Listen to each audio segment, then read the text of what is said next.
पहाड़ टीवी और मैं हूं आपके साथ स्मिता पटवार। चलिए रुक करेंगे उत्तराखंड की तमाम बड़ी खबरों का, लेकिन उससे पहले एक नजर आज की हेडलाइंस पर। लूट के आरोपी की पुलिस से मुठभेड़, बदमाश के पैर में लगी गोली। चोरों ने बंद मकान में लाखों की नकदी और ज्वेलरी पर हाथ किया साफ, तलाश में जुटी पुलिस।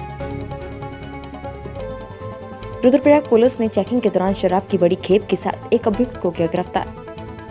भगवानपुर के रायपुर में चोरों ने बंद मकान में लाखों की नकदी और ज्वेलरी पर हाथ साफ कर दिया। चोरों ने घटना को तब अंजाम दिया जब परिवार के लोग शादी में गए हुए थे। वापस आकर देखा तो ताले टूटे देखकर उनके होश उड़ गए। अलमारी में रखी लगभग 1.5 लाख की नकदी और 1 लाख की ज्वेलरी गायब थी। घर का सामान भी बिखरा पड़ा था। सूचना मिलते ही मौके पर पहुंची पुलिस ने घर जाकर जाँच पड़ताल की। वहीं पीड़ित की तहरीर के आधार पर पुलिस ने चोरों की तलाश शुरू कर दी है। पहाड़ों में जहां आम जन मानस की अर्थव्यवस्था खेती पर निर्भर करती है, जिससे कि वो पारिवारिक भरण पोषण के साथ ही अपनी साग सब्जी और फसल का व्यापार भी करते हैं, लेकिन पहाड़ों में किसानों की इस मेहनत पर बंदर लगातार पलीता लगा रहे हैं।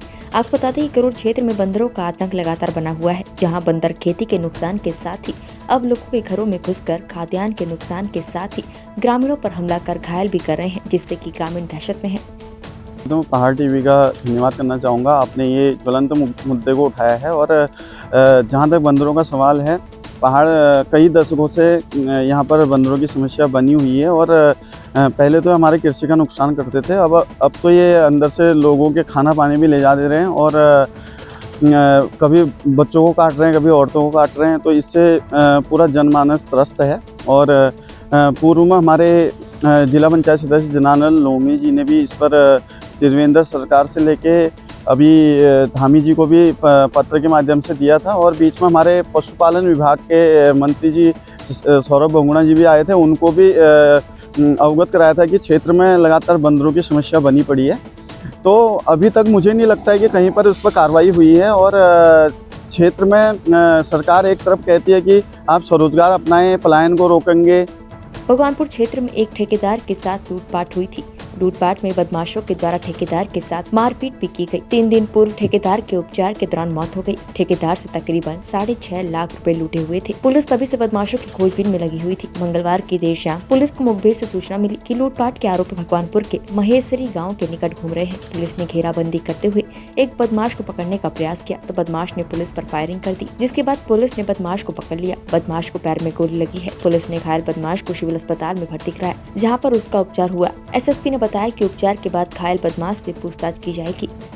भगवानपुर क्षेत्र में एक ठेकेदार है जो पैसा निकाल के जा रहे थे, जो कॉन्ट्रैक्ट ठेकेदार थे, और उनसे जो एक लूट की घटना हुई थी, जिसपे मौके पर जो है एक बदमाश को पकड़ा गया था और साथ ही साथ जब उनकी जो है इलाज के दौरान जो है 3 दिन उपरांत मृत्यु हो गई थी। जो जानकारी मिली थी उसमें पता चला था उन्होंने 8 लाख रुपए करीब निकाले थे, जिसमें कुछ पैसे उन्होंने बांट दिए थे। करीब 6 से 6.5 लाख रुपए जो है शेष थे, जिनको बदमाश लूट के ले गए थे, जिसमें कुछ बदमाशों के फिर पूछताछ के बाद संदिग्ध नाम आए थे। चूँकि इन बदमाशों के बारे में जो जानकारी मिली थी उसमें हमारी टीमें लगी थी और हमारे बहुत सारे मुखबिर तंत्र भी लगाए गए थे। ये सूचना मिली थी कि आज इधर अन्यत्र कार के किसी कारण आने की सूचना प्राप्त हुई थी, जिस पर हमारी SOG हरिद्वार और रुड़की जो CIU की टीम है वो और थाना भगवानपुर की पुलिस और सभी को चेकिंग के लिए अलर्ट किया गया था। इस सूचना पर जो है डाडली और जो माहेश्वरी गांव है वहां पर जो है इसको रोकने का प्रयास किया गया जो सूचना के आधार पर, और ये इसके बाद जो मुठभेड़ हुई थी जिसमें इसके पैर में गोली लगी है। चूँकि अभी इलाजरत है और इससे काफ़ी सारी जानकारी लेनी है, तो डॉक्टर्स के जब अनुमति हो जाएगी तो इससे अन्य पूछताछ भी की जाएगी, अन्य इसके जो साथी थे उसके बारे में पूछा जाएगा। तो अभी ये प्रक्रिया भी चल रही है, इसमें विस्तार से जो है कल ही इसमें डिटेल पूरे प्राप्त हो पाएंगे। इसमें जो घटना में प्रकाश में आया तो उसमें 5 से 6 लोग की बात पता चली थी। चूँकि एक इसमें अरेस्ट हुआ था, अब ये दूसरा बदमाश इसमें अभी मिला है, तो इसकी कंडीशन नॉर्मल होने के बाद जो पूछताछ की जाएगी उससे और चीज़ें स्पष्ट हो पाएंगी। हाँ, देखिए, कॉम्बिंग अभियान इसलिए चल रहा है कि अन्य साथी भी होने की पूर्ण संभावना है। चूँकि जो सूचना थी उस पर था कि इसमें 3 से 4 लोग आने की सूचना थी, लेकिन अभी इसमें हमें एक व्यक्ति ही मिल पाया है, तो चेकिंग जारी है।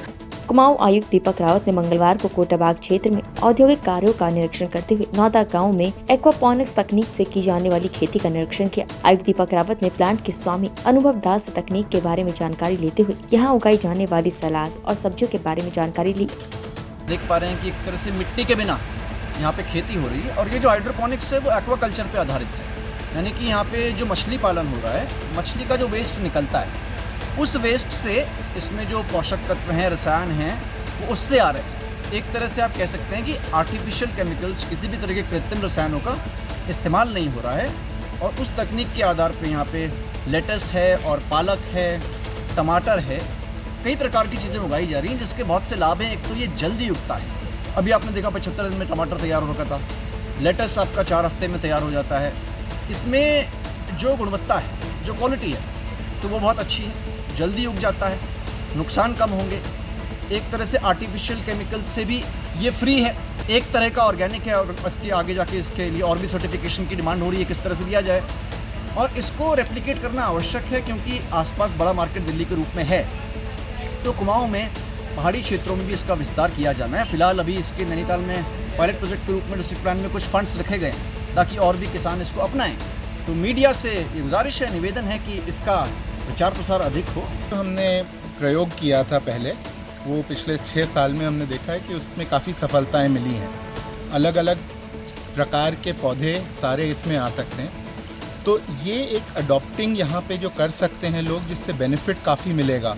टिपिकली अगर आप देखें तो अगर 5000 स्क्वायर फुट की ज़मीन होती है तो उसमें किसी काश्तकार को करीब साल में 60,000 से 70,000 रुपये तक का आमदनी हो सकती है, बट ये सिस्टम के साथ वो करीब 4 से 5 गुना ज़्यादा हो जाता है।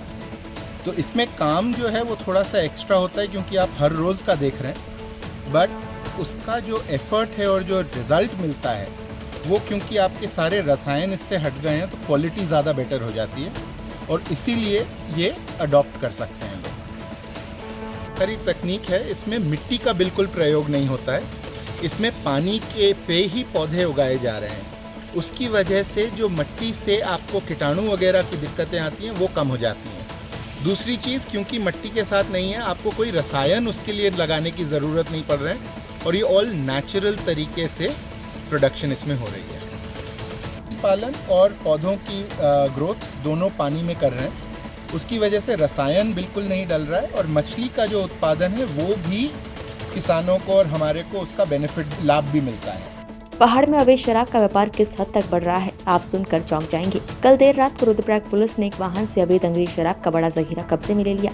पुलिस ने छोटा हाथी वाहन से 96 पेटी शराब बरामद की। पुलिस द्वारा वाहन चालक को गिरफ्तार कर उसके विरुद्ध कोतवाली रुद्रप्रयाग पर आबकारी अधिनियम के तहत अभियोग पंजीकृत किया गया है। देखिए, जो है अवैध नशे के खिलाफ जो है जनपद रुद्रप्रयाग जो है वो लगातार कार्रवाई कर रहा है। इसी कार्रवाई के अंतर्गत जो है हमने कल रुद्रप्रयाग से श्रीनगर की तरफ जाने वाली एक छोटा हाथी को चेक किया, तो जिसमें हमें अवैध तरीके से शराब जो है, शराब की 96 पेटियाँ जो है वो मिली है। इसमें अंग्रेजी शराब है जिसकी मार्केट वैल्यू जो है आज की डेट में 7,75,000 की इसमें है, और इसमें हमने जो चालक है उसको भी अरेस्ट किया और कोतवाली रुद्रप्रयाग जो है इसमें मुकदमा दर्ज किया। खबर जनपद उधम सिंह नगर के खटीमा से है। खटीमा में पीलीभीत रोड पर खेतल संडा मुंडेली चौराहे के पास नेशनल हाईवे के किनारे रास्ते पर अवैध रूप से अतिक्रमण कर बनाए गए मकान को जिलाधिकारी रविंद्र बिष्ट के निर्देशानुसार जेसीबी के माध्यम से जमींदोज कर दिया गया। आपको बता दें कि अवैध अतिक्रमण के खिलाफ खटीमा प्रशासन द्वारा लगातार कार्रवाई जारी है। इसी क्रम में सूचना मिलने पर अवैध अतिक्रमण के खिलाफ कार्रवाई की गयी।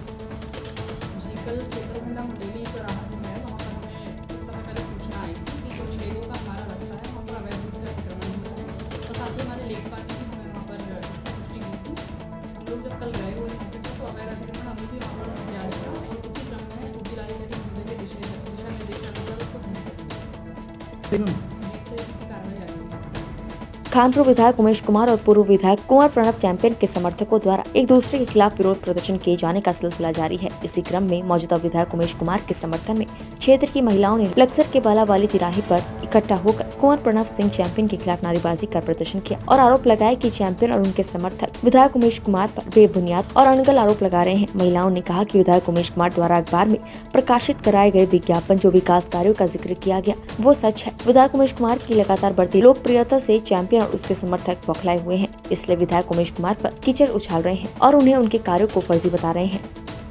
प्रणव सिंह पर है मेरा आरोप, सीधा सीधा, और उसके कुछ चल्ले चपाटे हैं, रोज रोज फालतू की बकवास करते हैं, तू तड़ाक से बात करते हैं। कोई तरीका है क्या बात करने का?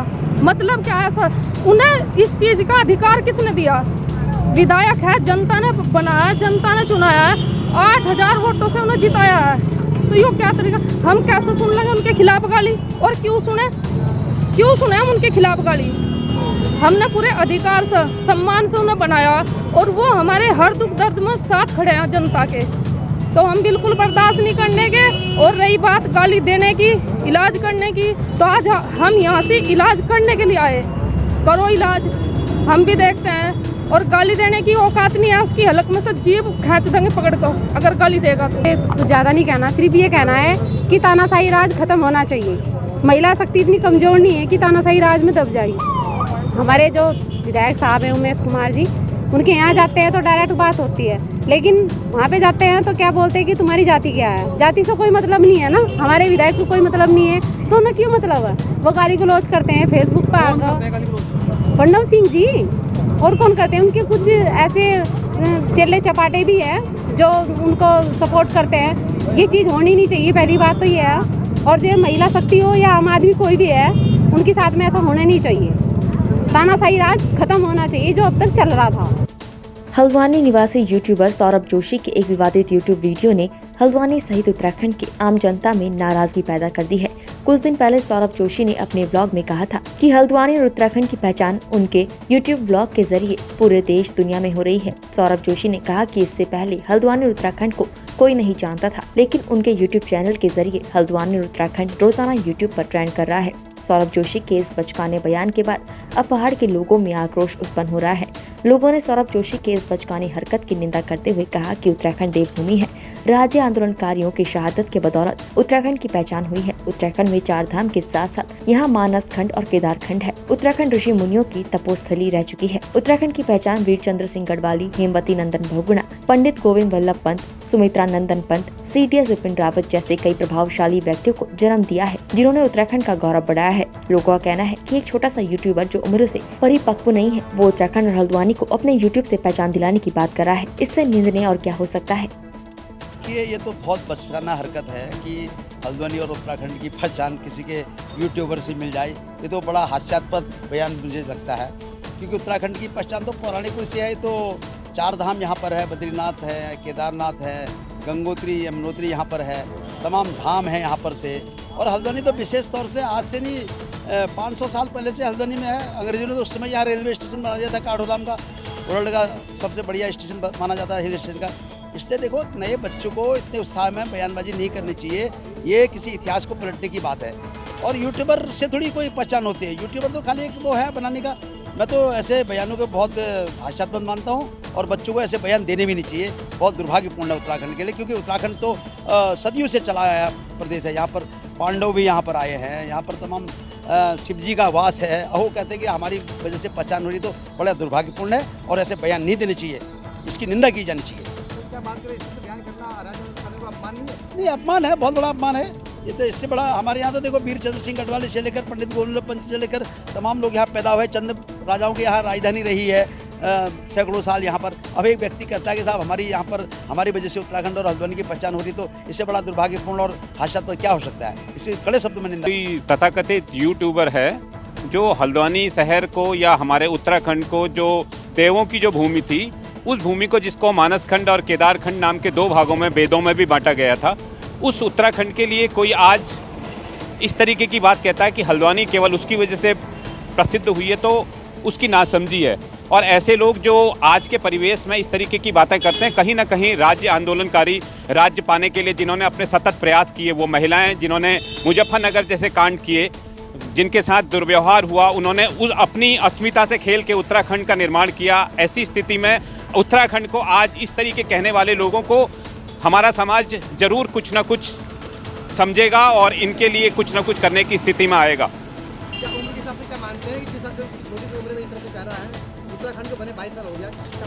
देखिए, आज के जो ब्लॉगर हैं, जो यूट्यूब में यूट्यूबर के नाम से जाने जा रहे हैं, इस तरीके के कई लोग हैं जो इस तरीके के काम कर रहे हैं। बशर्ते कि बहुत सारे लोग वो हैं जो उत्तराखंड के लिए कहीं ना कहीं नाम कर रहे हैं, उत्तराखंड के लिए बातें कर रहे हैं। लेकिन इस तरीके के जो छोटी सोच के लोग हैं, जो सोचते हैं कि उनके कारण उत्तराखंड जैसे स्टेट, उत्तराखंड जैसे राज्य की प्रसिद्धि हुई है, तो वो बहुत गलत हैं। ऐसे लोगों को कहीं ना कहीं समाज द्वारा प्रतिकृत करना चाहिए, उनको बताना चाहिए कि वो लोग कुछ नहीं है। हमारा उत्तराखंड देवभूमि थी, हमारे वहाँ आज भी फूलदेही जैसी प्रथाएं थी, हमारे वहाँ आज भी छतों की जो दरवाजों की ड्योढ़ी थी छोटी थी, सारे घर मंदिरों के समान माने जाते थे। अल्मोड़ा जिले के विकास कंसल्ट में मानिला विकास समिति स्वर्गीय रतन सिंह बिष्ट मेमोरियल ट्रस्ट के संचालक मदन मोहन बिष्ट द्वारा सम्मान समारोह में राजकीय इंटर कॉलेज क्वेरेला में मुख्य अतिथि सल्ट विधायक महेश जीना ने शिरकत की। सल्ट विधायक महेश जीना का ग्रामीणों, मानिला विकास समिति, शिक्षकों, क्षेत्र के जनप्रतिनिधियों ने फूलमाला पहनाकर जोरदार स्वागत किया। राजकीय इंटर कॉलेज क्वेरेला में छात्राओं द्वारा रंगारंग सांस्कृतिक कार्यक्रम प्रस्तुत किए गए। लगातार पुलों की अप्रोच रोड में आ रही दरारों से पुल की गुणवत्ता पर सवालिया निशान उठने लगे हैं। ये वही पुल है जिसके निर्माण के बाद ही अप्रोच सड़क धंस गई थी, जिसके बाद तत्कालीन मुख्यमंत्री त्रिवेंद्र सिंह रावत ने मौके पर ही तमाम अधिकारियों को निलंबित किया था। तब से ये पुल विवादों में है। एक के बाद एक लगातार पुलों की अप्रोच रोड में दरारों का सिलसिला जारी है, तो वहीं धनियाड़ी और भोपाल पानी को जोड़ने वाले पुल की अप्रोच में बीती रात फिर से दरार आ गई, जिससे क्षेत्र में हड़कंप मच गया। पुलिस और लोक निर्माण विभाग ने पुल पर आवागमन को नियंत्रित करते हुए बड़े वाहनों के आवागमन पर रोक लगा दी है। अप्रोच सड़क में आई दरार और धंसने से क्षेत्र के लोगों में भय बना हुआ है। कांग्रेस ने जहां डबल इंजन सरकार का पुतला फूंककर सरकार पर भ्रष्टाचार का आरोप लगाते हुए विभाग और सरकार के खिलाफ प्रदर्शन किया, तो वहीं पुल के निरीक्षण को पहुंचे डोईवाला विधायक बृजभूषण गैरोला ने भी गुणवत्ता पर सवाल उठाते हुए दोषी अधिकारियों पर कार्यवाही करने की बात कही है। क्षेत्र में 3 पुल एनएच के द्वारा बनाए गए थे, एक इसमें भोपाल पानी का, बड़ासी का और सिरवालगढ़ का। और ये जो पुल है ये का अप्रोच रोड जो है पहले भी धंस गई थी और अभी फिर बैठ गई है। कल ही हमको रात को सूचना मिली तो मैंने संबंधित विभाग के अधिकारियों से, जो एनएच के अधिकारी हैं उनसे बात हुई है, अभी भी एक्शन से बात हुई है और उनको कह दिया गया है कि इसका जो है पूरे ढंग से नए सिरे से अप्रोच रोड का निर्माण किया जाना चाहिए। और साथ में ये इसका हम इसकी जांच भी करवाएंगे, क्योंकि ये जब पुल बना था उस समय पहले भी 2018 में भी ये आगे क्षतिग्रस्त हो गया था, काफ़ी नीचे हो गया। तो तत्कालीन मुख्यमंत्री त्रिवेंद्र सिंह रावत जी मौके पर पहुंचे थे, जैसे उनको सूचना मिली और उन्होंने कड़ी कार्रवाई की थी और दोषियों कई उसमें सस्पेंड भी हुए थे, अभियंता लोग सस्पेंड हुए थे। हम कहा है कि जो भी पुल के साथ लगा हुआ अप्रोच रोड जो लगातार डैमेज हो रही है, इसकी क्वालिटी अच्छी नहीं थी। इससे लगता है कि क्वालिटी अच्छी नहीं थी और कार्य की गुणवत्ता अच्छी होनी चाहिए थी। इसमें संबंधित विभाग के खिलाफ जो भी उसमें दोषी अभियंता हैं और कॉन्ट्रैक्टर हैं उनके खिलाफ निश्चित तौर पर कार्रवाई की जाएगी और इसकी जांच की जाएगी। और वैकल्पिक मार्ग बनाने के लिए हमने उन्हें कहा वैकल्पिक रास्ते के लिए कोई दिक्कतें ना हो, पब्लिक को कोई दिक्कत का सामना न करना पड़े, उसके लिए भी हमने कह दिया है कि वैकल्पिक रास्ता भी साथ में चलता रहे। तो भाई साहब पिछले जब से ये पुल बना है उसके लगभग 6 महीने के बाद इस पर जो है दरारें आनी शुरू हो गई थी। फिर बीच में जो अप्रोच रोड बनाई गई लेकिन फिर ज़्यादा चल नहीं पाई। ये हालत बड़ासी पुल की भी है और इस पुल के दूसरी वाली अप्रोच रोड वो भी गिर सकती है, कभी भी गिर सकती है। तो हमारी तो सरकार से ये मांगे कि जल्दी जल्दी इसको सही किया जाए और बढ़िया काम किया जाए। जिसने इस पर काम किया, इंजीनियर हो या कोई भी व्यवसायिक कर्मचारी हो, उसको जो है सजा दी जाए। कभी भी घटना हो सकती है, इसलिए जल्दी जल्दी इसका ट्रीटमेंट किया जाए और अच्छे ढंग से किया जाए। मैं ग्राम प्रधान भोपाल पानी प्रतिनिधि नरेंद्र सोनी। बड़ी पुल ही नहीं, जितने पुल बने हैं, बड़ासी पुल आपके सामने है, पीछे सोड़ा सरोली में पुल है, ये धनियाड़ी पुल है, उससे पहले सोमनदी का पुल था। ये पुल जो जब बने थे तभी से जो है इस कगार में है कि टूटते जा रहे हैं। हर बरसात में इसमें भारी वाहनों को रोका जाता है और हमने बार बार इस बात को आगे भेजा है, सरकार को अवगत कराया है कि पुल टूटने वाले हैं। हमने नहीं कराया। आप पत्रकार बंधुओं ने कई बार आके, मेरे हिसाब से हर बरसात में आप लोग आते हैं और हर बरसात में आप हर बाइट होती है और वो चलती है और सरकारें भूल जाती हैं। हर बार आपने देखा है और आज तो स्थिति ये है कि न बरसात है न कुछ है। और कल शाम 8 बजे जो है 10 बजे में यहाँ पहुँचा था तो पुल ये स्थिति आप देख ही रहे हैं। इस पुल की स्थिति तो ऐसी हो गई है कि जैसे इसमें मिट्टी भरी थी उस समय तो खुल गया था, आप देख रहे होंगे, वैसे ही इस पुल को मैनेज करके और सरकार ने इसको क्लीन चिट दे दी है। जिन लोगों को जवाबदेही होनी चाहिए, निश्चित होनी चाहिए, सुनिश्चित होनी चाहिए कि इतना पैसा, ये कोई सरकार का पैसा थोड़ा है, ये तो आम जन का पैसा, आपका पैसा, हमारा पैसा है, जो आम जन है उनका पैसा। उत्तराखंड की तमाम बड़ी खबरों में फिलहाल इतना ही। बाकी खबरों के लिए देखते रहिए पहाड़ टीवी। नमस्कार।